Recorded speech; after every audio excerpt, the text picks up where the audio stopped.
자, 금요일 장에 SK하이닉스가 장중 5% 빠지고 있습니다. 하지만 삼성전자는 1%대를 꾸준하게 유지해주면서 상승을 유지하고 있는데 왜 삼성전자랑 SK하이닉스랑 이렇게 차이점이 나는지, 그리고 SK하이닉스랑 삼성전자가 현재 하방 추세에서 벗어나 있는데 이거를 유지해줄지, 이란에 대한 업데이트, 지금 협상이 어떻게 되고 있는지 업데이트 해드리고, 최근에 또 미국 금리가 또 크게 상승하고 있어서 또 사상 최고치를 경신할까 걱정을 하고 있습니다. 10년물 같은 경우 FOMC 이후로 떨어지는 듯 하다가 4.6에서 다시 반등이 나서 4.7% 근처로 가고 있고, 30년물 금리도 좀 떨어지다가 다시 5.2%로 올라가고 있는데 왜 이런 금리 상승이 있는지, 그리고 S&P랑 다우존스는 사상 최고가를 가고 있고 나스닥은 현재 어떤 상황인지, 미국 반도체 시장은 어떤 분위기인지 설명해드리겠습니다. 우선 SK하이닉스는 삼성전자보다 약세입니다. 변동성도 높기도 하고 삼성전자보다 현재 더 약세인 이유가, SK하이닉스는 어닝스콜에서 주주 환원에 대해서 명확성을 제시하지 못했습니다. 삼성전자와는 다르게 명확성을 제시했었죠.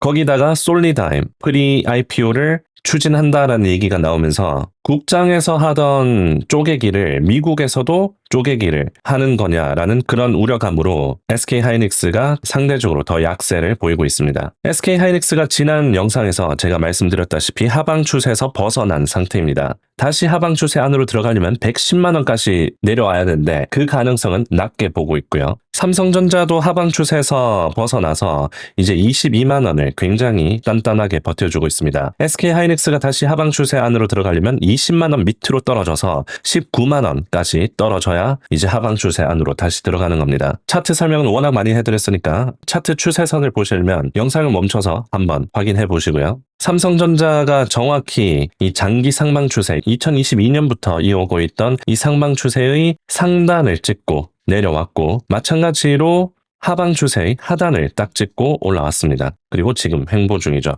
22만 원 지켜주고 있고, 말씀드렸지만 다시 하방 추세로 들어가려면 19만 원 정도까지는 떨어져야 됩니다. SK하이닉스도 마찬가지로 장기 상방 추세, 2022년부터 이어오던 이 상방 추세 상단을 찍고 주춤하고 있고요. 다시 하방 추세 안으로 들어오려면 110만 원까지 떨어져야 됩니다. 미국 쪽 반도체를 확인해보죠. AMD 최근에 실적 발표했습니다. 3분기 전망 가이던스가 아쉽게 나오면서 주가가 하락을 했었죠. 하지만 다시 반등을 하면서 $500 근처를 지켜주고 있습니다. 그래서 전망이 부진하게 나와도 지켜주고 있는 상태고요. AMD는. 마이크론은 최근에 상대적인 약세를 보이고 있지만 그래도 지켜주고 있습니다. $850대를 지켜주고 있고요. 샌디스크도 장기 상방 추세 안으로 들어가기 전에 $1200에서 꾸준하게 지켜주고 있습니다. SOXX를 보면 하방 추세 벗어나서 이제 $550까지 가려고 하고 있고, $550까지 가면 이제 갭상 가능합니다. 12% 오를 수 있고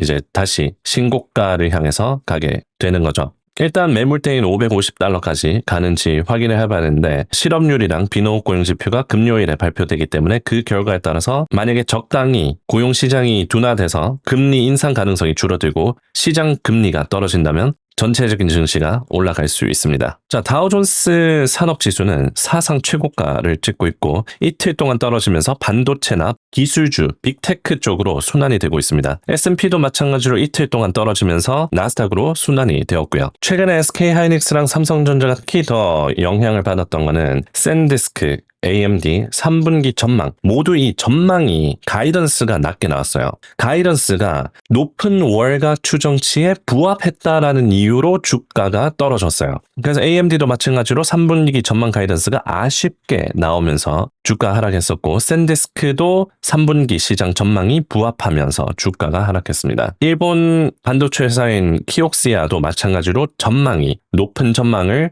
하회하면서 주가가 떨어졌었고요. 물론 미국 쪽에서는 AMD랑 샌디스크는 다시 반등을 했습니다. 아직까지 SK하이닉스랑 삼성전자는 크게 반등을 하고 있지는 않고, 미리 3일 전에 코스피가 15% 오르면서 상승했던 거를 좀 내려놓는 그런 분위기이기도 합니다. 그래서 미리 15% 올라서 약간 내려오고 있는 중이라고도 볼 수 있을 것 같고요. 일론 머스크가 이번 주에 스페이스X 어닝스 콜을 했었는데 거기서 한 말을 유의해 볼 수 있습니다. 일론 머스크에 의하면 현재 제한의 요인은 메모리다라고 얘기를 하면서 JP 모건이 스페이스X 2분기 어닝스 콜 중 AI 컴퓨팅 계약에서 메모리 공급 부족이랑 메모리에 대한 프리미엄 가격이 계속 유지될 수 있냐라고 질문을 하니까 이렇게 답변합니다. 현재 가장 큰 제약 요인은 메모리입니다. 메모리 생산량은 연간 20%씩 증가하고 있고, 하지만 수요는 연간 200%, 어쩌면 그 이상 증가하고 있습니다. 수요가 공급보다 훨씬 빠르게 증가한다면 경제학의 기본 원리에 따라 가격이 상승할 수밖에 없습니다. 가격이 하락하진 않습니다. 라고 일런이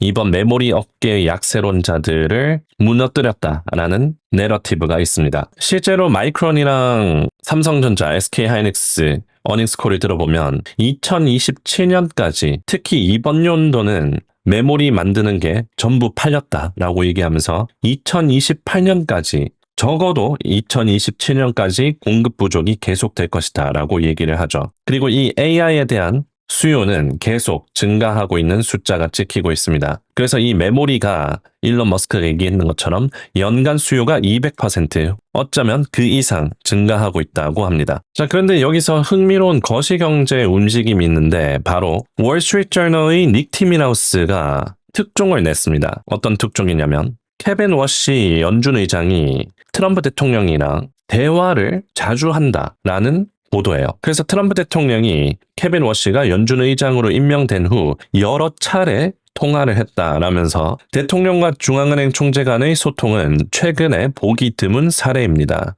트럼프 대통령은 이제 워시를 외부 경제 고문으로 여기고 있습니다. 두 사람의 지속적인 대화는 제롬 파월 전 연준 의장이 트럼프 대통령과 바이든 전 대통령을 대했던 방식과는 확연히 다릅니다. 라고 얘기를 하면서 트럼프 대통령 중간 선거가 이제 3개월밖에 안 남았습니다. 거의 코앞인데 그 전에 케빈 워시가 금리 인상하는 걸 원하지 않겠죠. 그래서 이번 FOMC 이후로 금융권에서는 이번 연도까지는 금리 인상이 없을 거다라고 거의 베팅을 굉장히 강하게 하고 있었습니다.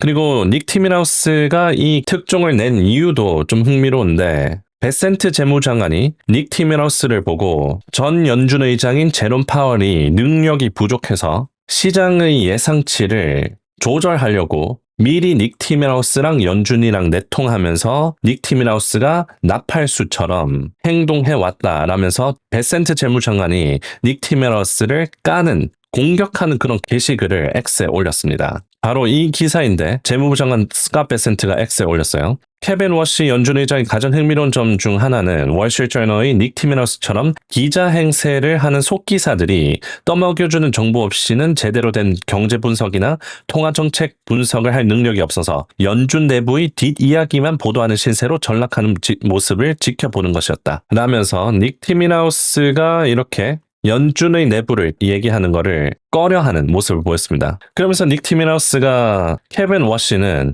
트럼프의 꼭두각시다 이렇게 기사를 쓴 거예요. 닉 티밀하우스가 연준의 속기사라면 케빈 워시는 트럼프의 꼬봉이다 라는 그런 메시지를 전달한 거죠. 여튼 연준과 베센트 재무장관 그리고 연준의 메신저였던 닉 티밀하우스의 관계가 현재 그런 상황이고 알고 있으면 좋을 것 같고요. 여튼 이 기사가 보도가 되고 난 뒤로 또 흥미로운 일이 생겼는데 이 트럼프 대통령이랑 케빈 워시랑 이렇게 속닥속닥 어떻게 할지 내부적으로 논의를 하고 있으면 9월 달이랑 이번 연도에는 금리 인상이 없을 가능성을 시사하는 거예요. 왜냐면 트럼프가 당연하게 중간 선거 전에 금리 인상을 하지 말라고 할 거니까. 그래서 케빈 워시든지 베센트든지 파이낸셜 타임스에 미리 정보를 찔러줍니다. 파이낸셜 타임스에서는 케빈 워시 연준 의장이 향후 발표될 인플레이션 데이터가 높게 나오고 시장의 대출 비용 상승 기대감이 높아질 경우 9월 달에 금리를 인상할 준비가 되어 있다고 그의 생각을 잘하는 소식통을 인용해 보도를 했다고 합니다. 그래서 너무 시장이 금리 인상을 트럼프 때문에 안 할 거다라고 생각하면 채권 자경단이라든지 채권 시장이 굉장히 혼란스러워질 수 있기 때문에 그 혼란을 낮추려고 9월 달에 우리 나 금리 인상할 수 있어 라는 걸 미리 시장에 정보를 뿌리는 거죠. 여튼 파이낸셜 타임스의 보도 케빈 워시 연준 의장이 9월 달에 금리 인상을 할 준비가 되어 있다라는 보도가 나오고 시장 금리가 다시 이렇게 오르는 겁니다. 30년 물도 5.27%에서 쭉 떨어지고 있다가 다시 뛰고 있죠. 그래서 금리가 올라가면서 시장이 좀 눌렸던 겁니다. 다만 반도체 쪽에서는 다시 반등이 나오고 있는데 SOXX 같은 경우는 하방 추세 벗어났고 샌디스크랑 마이크론 메모리 섹터들도 오늘 바닥을 찍고 상승을 했습니다. 1200을 찍고 올랐고 마이크론도 830까지 떨어졌다가 반등을 했고요. 자, 미국 쪽에서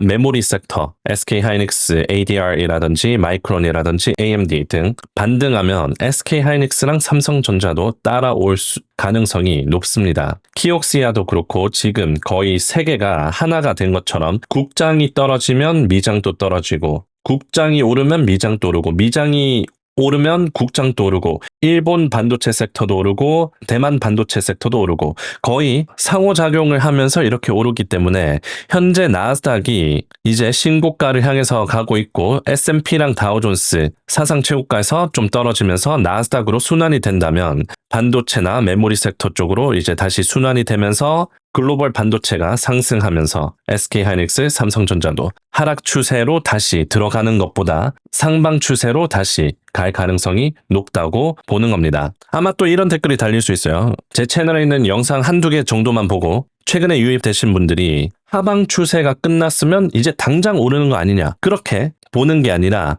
이제 하방 추세에서 점차 벗어나서 이제 장기 상방 추세 안으로 들어가는 신호가 이제 막 나오고 있다는 겁니다. 그래서 지금 하방으로 보는 것보다 상방으로 보는 게 더 유리하기 때문에 말씀을 드리는 거고요. 한국 시간으로 금요일 오후 9시 반에 미국의 실업률이랑 비노 고용지표가 나옵니다. 지난달에는 4.2%가 나왔는데 이번에도 7월 달에도 4.2%가 나올 거로 추정을 하고 있어요. 그래서 점차 계속 줄어드는 추세이고 경제가 강하다라는 쪽으로 나올 거라고 보고 있습니다. 만약에 적당히 낮게 나와주는 게 좋을 수도 있어요. 4.3% 이렇게 실업률이 좀 올라가고 있다. 경제가 조금씩 둔화되고 있다라는 얘기가 나오면 오히려 금리 인상하기가 어려워지기 때문에 시장이 더 좋아할 수도 있습니다. 만약에 실업률이 너무 낮아져서 경제가 너무 과열되어 있다라는 얘기가 나오면 오히려 시장이 떨어질 수 있고요. 자, 그 지표를 좀 이따가 같이 실시간 방송에서 보겠습니다. 자, 오늘 영상은 여기까지입니다. 시청해주셔서 감사드리고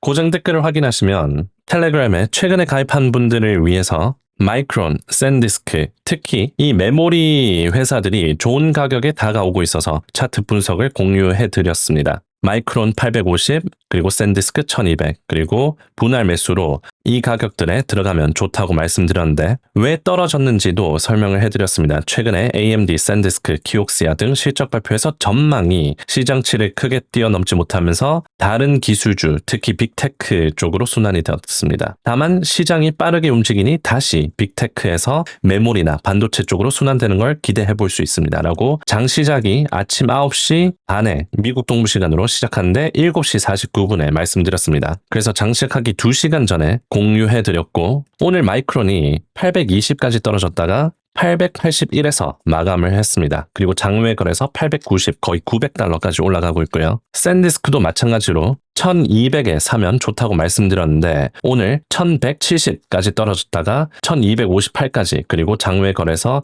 1300 가까이 올라가고 있습니다. 그래서 이렇게 저가 매수를 또 언제 하면 좋은지에 대해서도 설명해드리고 각종 뉴스와 주요 시장 분석들을 미장이랑 국장이랑 전부 커버해드리고 있으니까 멤버십 가입 한번 고려해주시면 감사드리겠습니다. 자, 그럼 오늘 영상은 여기까지 하겠습니다. 시청해주셔서 감사드리고 다음 영상에서 뵙겠습니다. 감사합니다.